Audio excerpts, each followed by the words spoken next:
Welcome to Echo YouTube channel. The man who framed himself to escape prison. The Facebook predator. It started online, on a platform meant to connect people. Between 2011 and 2012, South Africa was shaken by a string of brutal crimes committed by a man who called himself Tom Motsepe, a wealthy businessman promising modeling contracts and film opportunities. His real name, however, was Thabo Bester, and his charm was a mask hiding a predatory mind. Bester used Facebook as his hunting ground. Young women across Johannesburg, Cape Town, and Durban received messages from him, invitations to audition for modeling shoots, media work, and brand promotions. Many of his victims were vulnerable, unemployed, or chasing the dream of fame. Once they arrived at the meeting place, the fantasy ended in violence. Bester robbed, assaulted, and in some cases killed them. By 2011, the police began piecing together a disturbing pattern. Similar messages, fake companies, and identical crime scenes. Detectives traced IP addresses and phone records that led to one person, Thabo Bester. In 2012, after months of investigation, he was arrested in Johannesburg. At trial, prosecutors described him as a manipulative sociopath, a man who weaponized charm. He was convicted of 2 counts of rape, robbery, and murder, and sentenced to life imprisonment at the Mangaung Correctional Center, one of South Africa's most secure private prisons, run by the multinational security company G4S. The media quickly branded him the Facebook rapist. The man behind bars and inside prison, Bester was not the typical inmate. He was intelligent, charismatic, and cunning. A man who could manipulate anyone in front of him. Prison guards noticed how he behaved differently from most convicts. While others feared isolation, Bester thrived in it. He studied psychology, computer science, and law through correspondence programs, spending hours every day reading or writing. He began to build influence behind bars. Bester used his charm on staff, often convincing guards to smuggle in luxuries, phones, clothes, even food.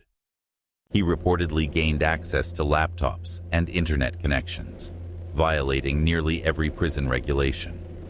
Soon, he started running what appeared to be a media company from inside his cell, using fake identities. By 2018, whispers began circulating among inmates. Bester's still running businesses outside. Investigations later confirmed that he had created a fake media production company called 21st Century Media, using pre-recorded video calls to host virtual events while pretending to be a CEO. To the public, the man behind the camera looked like a wealthy entrepreneur. No one realized he was streaming from a maximum security cell. The mind of a manipulator even behind concrete walls, Bester's manipulation didn't stop. He allegedly formed a romantic relationship with Dr. Nandifa Magudumana, a respected South African medical doctor and socialite. Their connection began through business channels, but it evolved into something darker. Nandifa visited him frequently, smuggling phones and paperwork, and reportedly helped manage his fake companies on the outside. To many who knew her, it was unthinkable. A respected doctor entangled with a convicted killer. But those who studied Bester's psychology weren't surprised. He had a history of controlling and charming people into doing his bidding, no matter their status or background. By 2020, prison authorities were struggling to contain his influence. He had money flowing in from unknown sources, frequent contact with outsiders, and a growing list of privileges that no inmate should have. The turning point. Then came 2022, the year that changed everything. Bester had been in prison for nearly a decade. He wanted out, but not through the usual means. There would be no riots, no tunnels, no climbing of walls. His escape plan would be psychological, technological, and terrifyingly brilliant. Inside Mangong prison, the security was considered unbreakable. There were motion detectors, 24-hour surveillance, and multiple cell inspections daily. Yet, in May 2022, something extraordinary happened. Cell 35 caught fire in the early hours of the morning. Guards rushed to the scene to find smoke billowing from the room, flames devouring the walls. When the fire was extinguished, a charred body lay on the floor. Authorities assumed it was Thabo Bester. The death was ruled a suicide by fire. The official report concluded that he had set himself ablaze, using petrol or chemical accelerants, though the source was never found. Within days, South African media carried the headline, "Facebook Rapist Dies in Prison Fire." The mystery begins. His death seemed final. The Department of Correctional Services confirmed it. His family was notified. Social media exploded with reactions, relief, disbelief, and conspiracy theories. But there were details that didn't add up. Guards noticed inconsistencies. The fire alarms didn't trigger properly. Cameras in the corridor had gone dark minutes before the blaze, and no one saw smoke until it was too late. The biggest question came from the pathologists. The DNA from the burnt body didn't match Bester's mother. Still, the truth was buried. Officials closed the file, citing insufficient evidence. Bester's name faded from the headlines, until, almost a year later, people began seeing him again. Reports started surfacing of a man who looked eerily like Thabo Bester, walking freely in Johannesburg malls, driving luxury cars, and accompanied by a woman resembling Dr. Magudumana. Some dismissed it as internet gossip, but to others, it was confirmation of something far darker, that Thabo Bester had faked his own death. The dead man who walked for nearly a year after the prison fire, Thabo Bester was officially dead. His death certificate had been issued, his body supposedly buried, and the case marked closed. But outside the high walls of Mangong Correctional Center, whispers were spreading. Whispers that the Facebook rapist had outsmarted death itself. It began innocently enough. A few blurry photos on social media. A tall man with a striking resemblance to Bester was seen shopping at Sandton City Mall in Johannesburg. Another picture showed him at a restaurant, wearing designer clothes, walking beside a woman who looked exactly like Dr. Nandifa Magudumana. People joked online, Bester's ghost is living well. But as the sightings increased, the jokes stopped being funny. Journalists started digging. South Africa's investigative news outlet, GroundUp, received a tip from a source inside the prison who claimed that body wasn't Bester. They requested official records, photos, and forensic data. What they found shook the entire correctional system. The body in cell 35. The burnt body found in cell 35 had always raised questions. Prison officials claimed the corpse was unrecognizable, but said dental records proved it was Bester. However, when GroundUp obtained the DNA report, it told a different story. The body's DNA did not match Bester's mother. The body was someone else entirely. Forensic experts determined that the victim had died before the fire started, from blunt force trauma to the head. That meant the fire was deliberately set to hide the murder. Someone had killed another man, placed his body in Bester's cell, and then set it ablaze to fake Bester's death. Even more shocking was how it all happened without anyone noticing. CCTV cameras near Bester's cell had mysteriously stopped working that night. Guards on duty either didn't see anything or were convenient, transferred soon after. It was clear. This was not a spontaneous act of suicide. It was a carefully executed inside job. The perfect disguise. Investigators later discovered that on the night of the fire, Bester had been escorted out of the prison, wearing a G4S security uniform. Multiple staff members were suspected of helping him. Witnesses described seeing a man being driven out of the facility in the early hours, before the fire alarm even went off. By the time the fire was discovered, Bester was already gone. The investigation revealed that the corpse used in the fire had been smuggled into the prison. Authorities believe it was a homeless man or an unclaimed body from a nearby mortuary, acquired through bribed contacts. That body became Bester's replacement. In the days after the escape, documents were forged, reports falsified, and prison staff signed off on the incident as a suicide. Bester's mother was given a body to bury, though it wasn't her son's. Inside sources later testified that Bester had been planning the escape for over a year, using smuggled phones, encrypted chats, and outside help coordinated by Dr. Nandifa. The life of the dead man, once free, Bester vanished into the heart of Johannesburg's elite neighborhoods. Using fake IDs, he lived under aliases like TK Ankwana and Tom Motsepe, the same names he once used to lure victims online. Together with Dr. Nandifa, he rented luxury houses, hosted private events, and even attended public gatherings. Neighbors recalled seeing expensive cars parked outside, BMWs, Range Rovers, but they never suspected the man inside was a convicted murderer believed to be dead. They operated businesses under new names, including one called Aram Properties, posing as real estate developers. Reports later revealed that Bester and Nandifa defrauded investors of millions using fake documents and stolen identities. But their greed drew attention. Eventually, one of their landlords began asking too many questions after rent payments stopped coming in. That's when the facade started to crumble. Cracks in the illusion. In early 2023, investigative reporters from GroundUp published a bombshell headline: Thabo Bester, the Facebook rapist, is alive.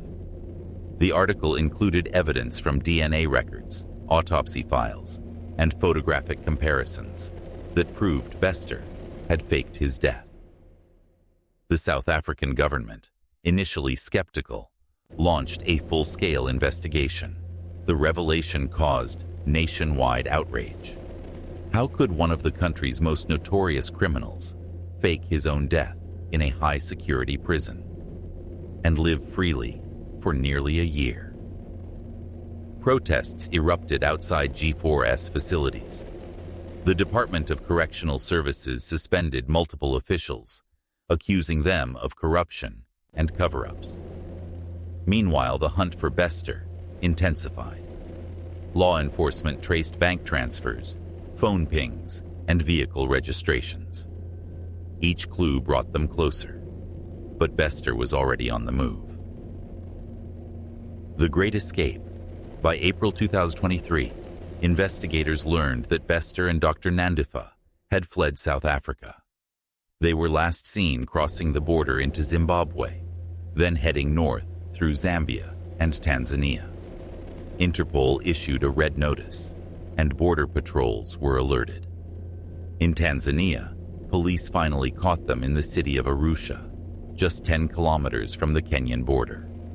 They were driving a black SUV filled with multiple passports, cell phones, and a large amount of cash.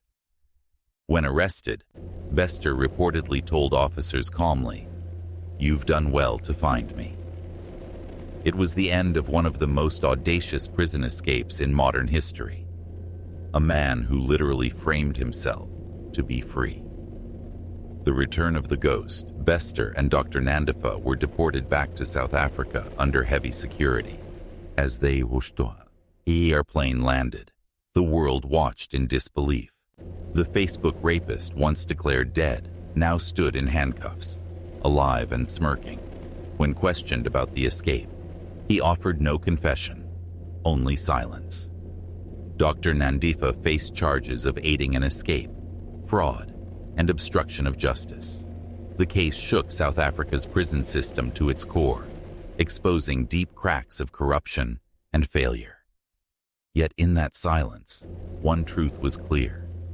Thabo Bester had played everyone: the guards, the system, even death itself. The Doctor and the Fugitive. Final chapter. When the world learned that Dr. Nandifa Magudumana, one of South Africa's most admired doctors, was living with a fugitive who was supposed to be dead, disbelief turned to outrage. She was elegant, educated, and successful. Everything her partner, Thabo Bester, was not. Yet somehow, the convicted murderer had drawn her into his world of lies, crime, and manipulation. To understand their partnership, you had to understand Bester's power. Even from inside a high-security prison, he could bend people to his will. And once he escaped, his influence only grew stronger. Love and control, their romance began through business, or so it seemed. Bester approached Nandifa under a fake identity, claiming to be a wealthy investor. He promised her funding for her beauty and health company, and soon, their relationship turned personal. By the time she discovered who he really was, it was too late. She was emotionally tied to him. When Bester faked his death in the 2022 prison fire, Nandifa played a critical role. She allegedly claimed the burned body as her husband's, paid for its release from the morgue, and even organized a funeral for the corpse that wasn't his. It was the perfect cover. The doctor grieving her dead husband, while the dead man quietly rejoined her in secret. A life on the run. Together, they built new identities. Bester became TK Nkwana, a businessman. Nandifa became Dr. Nandi, his glamorous partner. They rented luxury homes, drove exotic cars, and launched fake businesses, including Aram Properties, a real estate scam that defrauded investors of millions. To neighbors, they were the perfect couple. To investigators, they were invisible ghosts. A murderer and a doctor living under stolen names. But their empire began to crack. In early 2023, after missing rent payments, they abandoned one of their rented homes overnight, leaving behind passports, documents, and wigs. The landlord reported the suspicious activity to police. Days later, GroundUp published its bombshell report. The Facebook rapist is alive. The illusion shattered. The global manhunt. Once the report went public, the South African government launched a full-scale investigation. Prison officials who had once declared Bester dead were now accused of corruption and cover-ups. DNA tests proved the body from cell 35 belonged to another man, murdered before the fire. Bester and Nandifa fled the country, traveling through Zimbabwe and Zambia before finally reaching Tanzania. They thought they could start again, but Interpol had already been alerted. On April 7, 2023, Tanzanian police stopped a black SUV near Arusha. Inside were Bester and Nandifa, carrying fake passports and cash. When officers surrounded them, Bester smirked and said calmly, "You've done well to find me." Their run was over. Justice returns. The couple was deported back to South Africa, under tight security. At the airport, cameras flashed as they were escorted off the plane in handcuffs. The once celebrated doctor and the Facebook rapist, side by side. In court, Bester faced charges for escape, fraud, and murder, while Nandifa was charged with aiding an escape, body theft, and fraud. The image of her, once a respected doctor now in prison overalls, stunned the nation. Experts debated whether she was a victim of manipulation or a willing partner in crime. Some said she was hypnotized by Bester's control. Others insisted she knew exactly what she was doing. Either way, both of them had destroyed their lives, one through greed and power, the other through blind devotion, the end of the illusion.